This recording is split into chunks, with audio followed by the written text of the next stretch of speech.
Profili presidentit të Kosovës është e para mbi të gjitha, e kemi thonë edhe më herët se nuk duhet të ketë biografi të lëndueshme. Kjo nënkupton se në të ardhmen, posa të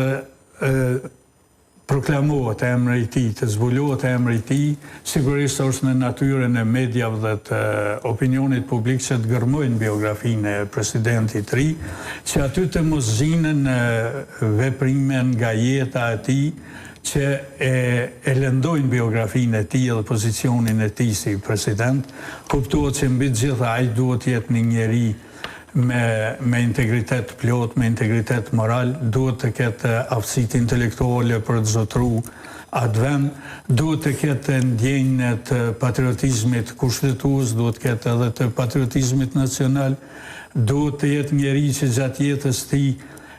ka dhënë zgjidhje për shumë probleme, për shumë ngërçe, ka pas iniciativa për të mirën e vendit, ose me punën e tij se mvaret për cilit profil do të na vjen presidenti, ose me veprat e tij shkencore ka kontribuar për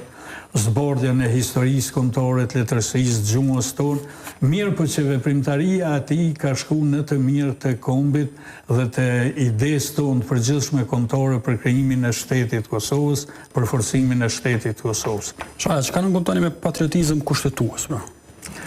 Me patriotizëm kushtetues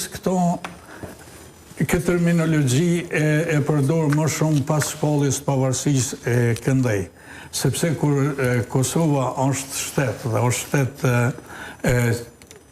me karakterit republik demokratike, tash e mas nënkupton që të gjithë ata që punojnë në ingranozhet shtetënore, e sidomos ata që janë të zgjedhur nga vota e popullit, që përfaqësojnë votën e popullit në qeverisje, në parlament, në gjykata, në prokurori, në çdo mekanizëm shtetënor, me patriotizëm kushtetues nënkuptoj që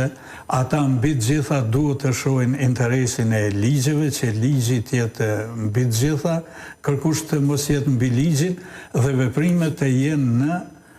në përputhje me veprimet e kushtetuese që nënkupton rrotpor mbrojtja e integritetit dhe sovranitetit të vendit dhe pastaj duke zbritë sipas përgjegjësive poshtë. Këto e quaj unë patriotizëm kushtetues.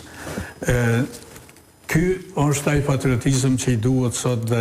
njerëzve që bojnë funksione shtetënore dhe politike në Kosovë.